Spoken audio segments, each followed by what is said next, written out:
திரு ரவீந்திரன், முதலமைச்சருடைய விமர்சனத்திற்கு 7 நாட்களுக்கு பிறகு இந்த ட்வீட் பதிவு ராஜ்பவன்லேருந்து வந்திருக்கு. ரெண்டாவது, இதுக்கு முந்தின ட்வீட்ல எல்லாத்துலையுமே ஹானரபிள் சீஃப் மினிஸ்டர் அப்படின்னு அட்ரஸ் பண்ணப்பட்டிருக்காரு. ஆனால் நேற்றைய ட்வீட்ல திரு MK ஸ்டாலின் அப்படின்னு சொல்றாரு. இந்த மோதல் அப்படின்றது கண்ணியம் குறைய ஆரம்பிச்சிருக்கா? முதலில் இது மோதல் என்பதல்ல, இது கவர்னர் அவர்களுடைய ஆதிக்க வெறி என்றுதான் பார்க்க வேண்டும். ஏனென்றால் மோதல் என்றால் 2 பேரும் மோத வேண்டும். இங்கே அரசியலமைப்பு சட்டத்தின்படி மாண்புமிகு முதலமைச்சர் சரியாக அவருக்கு கொடுக்க வேண்டிய மரியாதை, அவருக்கு கொடுக்க வேண்டிய வரவேற்பு, அவருக்கு கொடுக்க வேண்டிய எல்லாவற்றையும் கொடுத்த பிறகு ஆளுநர் வேண்டுமென்றே ஒன்றை செய்வார் என்று சொன்னால் இது ஆளுநரினுடைய ஆதிக்கம். It is the encroachment of the governor. It is not the confrontation between chief minister and governor. அப்படி பார்க்கிற போது இன்றைக்கு நீங்கள் சொன்னதை போல ஒரு முதலமைச்சரின் பெயரை சொல்லி அவர் போட்டிருப்பாரே, ஆனால் அவர் எவ்வளவு தரக்குறைவாக தன்னை நடத்தி கொள்கிறார், ஒரு அநாகரீகமாக தன்னை எடுத்து சொல்கிறார். இதெல்லாம் என்ன காரணம் என்று சொன்னால், நான் ஆளுநர் RN ரவியை பற்றி எனக்கு பிரச்சனை இல்லை. ஆனால் இப்படி ஒரு தரக்குறைவாக ஒரு முதலமைச்சரை விமர்சிக்கக்கூடிய, பெயர் சொல்லி விமர்சிக்கக்கூடிய வகையில் அநாகரிகமாக நடந்து கொள்ளக்கூடிய ஒரு மனிதனை இன்னும் தமிழ்நாட்டில் ஆளுநராக வைத்திருக்கிற உள்துறை அமைச்சர் அமித்ஷாவும் மோடியும் தான் இதற்கு காரணம் என்று நான் பகிரங்கமாக குற்றம் சாட்டுகிறேன். தமிழ்நாட்டில் அவர்கள் அரசியல் செய்வதற்கு வழியில்லாத காரணத்தினால் ஆளுநரை பயன்படுத்தி கொண்டு, அதிலும் அந்த வேர்டு இருக்கு பாருங்க, அரகன்ஸ், ஒரு ஆணவம் எங்கே இருக்கிறது? மாண்புமிகு முதலமைச்சர் அப்படி என்ன ஆணவத்தோடு நடந்து கொண்டார்? அப்படி ஒரு வார்த்தையை இவர் பயன்படுத்தலாமா? அப்படி பார்த்தால் இன்றைக்கு எங்களுடைய பொதுச் செயலாளர் சொல்லியிருப்பதை போல ஆணவம் என்ற வார்த்தையை எங்கள் முதலமைச்சரை நோக்கி நீங்கள் சொல்வதற்கு உங்களுக்கு இருப்பதுதான் திமிர் என்று மாண்புமிகு பொதுப்பணித்துறை அமைச்சர், அண்ணன் நீர்வளத்துறை அமைச்சர் சொல்லியிருக்கிறாரே, அது நிஜம். இதைத்தான் ஆளுநர் விரும்புகிறார். அதாவது இந்த அரசு மக்களுக்கான அரசு, மக்களுக்கான திட்டங்களை தீட்டிக் கொண்டிருக்கிறது, அன்றாட மக்களிடம் பேராதரவு பெருகி கொண்டிருக்கிறது. இதை எந்த விதத்திலும் மக்கள் மன்றத்தில் சந்திக்க முடியாத காரணத்தினால் ஆளுநரை வைத்து ஏதோ இங்கு ஒரு பெரிய நிகழ்வுகள் நடப்பதை போல பாரதிய ஜனதா கட்சி வர்ணிக்க விரும்புகிறது. அதற்கு ஆளுநர் துணை போகிறார். அப்ப ஆளுநர் விரும்பக்கூடிய விஷயத்திற்கு திமுகவும் துணை போவதா எடுத்துக்க முடியாது? இல்ல, அப்படி இல்லை. நீங்க அவர் நடந்து கொள்வதற்கு நாங்கள் பதிலாற்றவில்லை என்று சொன்னால், எதிர்வினை ஆற்றவில்லை என்று சொன்னால் அவர் சொன்னது சரி என்று ஆகிவிடும். அப்படியானால் அவருக்கு பதிலுரை செய்ய வேண்டியது இருக்கிறது, அல்லது எதிர்வினை ஆற்ற வேண்டியது இருக்கிறது. அந்த எதிர்வினையைத்தான் நாங்கள் ஆற்றுகிறோம். அந்த எதிர்வினையை கூட நாங்கள் அரசியலமைப்பு சட்டம் எங்களுக்கு என்ன தந்திருக்கிறதோ அதைத்தான் செய்திருக்கிறேன். ஒன்றே ஒன்று, இன்றைக்கு வரைக்கும் சட்டமன்றத்தில் இந்த தேசிய கீதம் பாடப்பட வேண்டும் என்று அரசியலமைப்பு சட்டமோ அல்லது வழிகாட்டுதலோ எங்கேயாவது இருக்கிறதா என்று ஆளுநரை நாம் கேட்டிருக்கிறோம். ஆளுநர் சார்பாக பேச வரக்கூடிய அத்தனை பேரையும் கேட்டிருக்கிறோம். ஏன் இன்றைக்கு இருக்கிற சகோதரர் ராமசாமியையும் கேட்கிறேன், சகோதரரையும் கேட்கிறேன். எங்கேயாவது ஒரு இடத்தில் ஆளுநருக்கு நாங்கள் சட்டமன்றத்தில் இது போன்று தேசிய கீதம் பாடப்பட வேண்டும் என்று இருக்கிறதா? கடந்த ஆண்டு இதே சர்ச்சை எழுந்தது, அதற்கு பேரவை தரப்பிலிருந்து விளக்கம் கொடுக்கப்பட்டது. ஆனால் மீண்டும் ஆளுநர் இதை முன்வைத்து பேசுவதற்கான காரணம் என்ன? அதைத்தான், அதற்கு பின்னால் இருக்கிற அரசியல் இதுதான். பாரதிய ஜனதா கட்சியினுடைய அரசியல் ஒரு பாசிசத்தினுடைய வெளிப்பாடு தான் இது. நான் கேட்பது என்னவென்று சொன்னால், எந்த இடத்தில் நாங்கள் தேசிய கீதத்தை அவமதித்தோம்?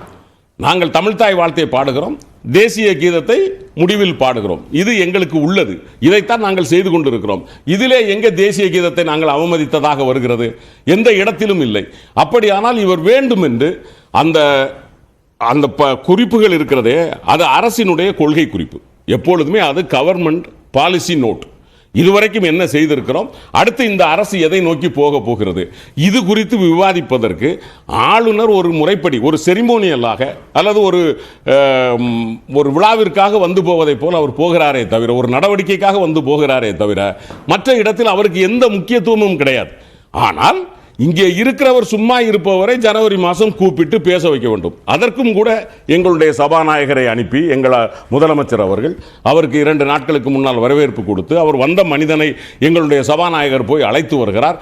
அவர் இறங்கிய உடனே ஜனகண தேசிய கீதம் பாடப்படுகிறது. அதன் பிறகுதான் அவர் சபைக்கே வருகிறார்.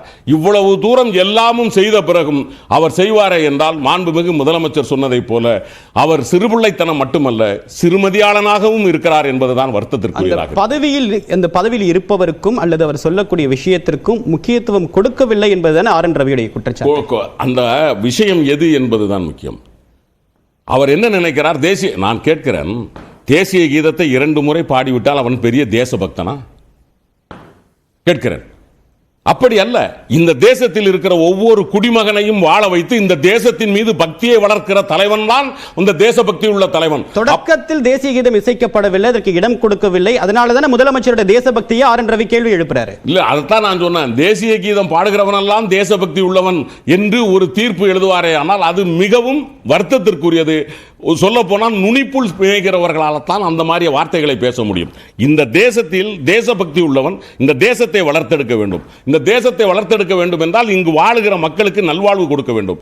அப்படி பார்த்தால் இன்றைக்கு தமிழ்நாடு எந்த அளவிற்கு சிறந்திருக்கிறது. 2021 மாண்புமிகு முதலமைச்சர் தளபதி மு.க. ஸ்டாலின் அவர்கள் பதவியேற்ற பிறகு இன்றைக்கு தமிழ்நாடு எந்த அளவிற்கு வளர்ந்திருக்கிறது என்பதை ஒன்றிய அரசின் புள்ளி விவரங்களே சொல்லுகிறது, மறுக்க முடியாது.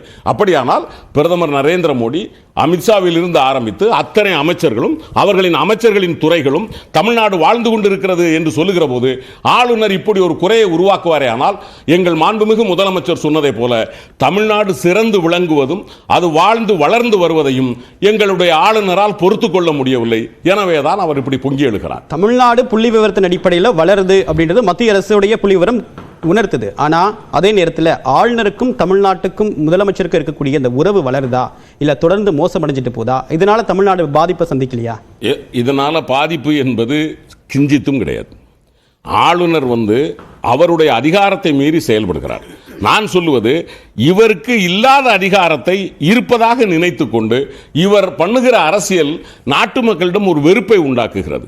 அவ்வளவுதானே தவிர மாண்புமிகு முதலமைச்சர் எந்த இடத்திலும் அவர் ஒரு தரம் தாழ்ந்த அரசியலை தன் எதிரிகளுக்கு கூட அவர் செய்ததில்லை. சார், இது முதல் சுற்று கருத்தா திரு ராமசாமி ஐயப்பன், தேசிய கீதத்தை முன்வைத்து ஒரு சர்ச்சை கடந்த 2 வருஷமா நடந்துட்டு இருக்கு. ஆளுநர் உரை 3 வருஷமா சர்ச்சை ஆயிட்டு இருக்கு. இதுக்கு பின்னாடி வேற ஏதாவது அரசியல் காரணம் இருக்கா?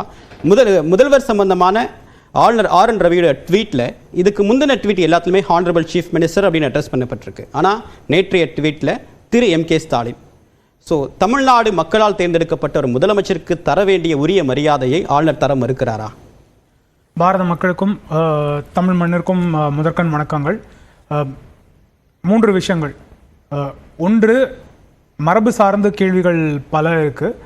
மரபு என்பது 1947 91 வரைக்கும் இருந்ததா, இல்லை 91 இன்னைக்கு வரைக்கும் இருக்கிறதா, இல்லை 91 புதிதாக ஆரம்பிச்சது அன்னைக்கு என்னெல்லாம் ஃபாலோ பண்ணணுமோ அதை இன்னைக்கு வரைக்கும் ஃபாலோ பண்ணணும் அப்படின்றது மரபா, இல்லை சித்திரை முதல் நாள் இல்லாமல் தை திருநாள் தான் திடீர்னு நம்ம புது வருஷமா கொண்டாடணும் அப்படின்னு 1000 ஆண்டுகளா இல்ல அதற்கும் மேலாக ஒருத்தர் சொல்வதை ஏற்றுக்கொள்வதா, மக்களால் 6 கோடி மக்களால் தேர்ந்தெடுக்கப்பட்ட பிரதிநிதிகள் சொல்வதை ஏற்றுக்கொள்வதா? இல்ல, மரபை பொறுத்த வரைக்கும் பிரதிநிதிகளுக்கு எந்த ரோலும் கிடையாது.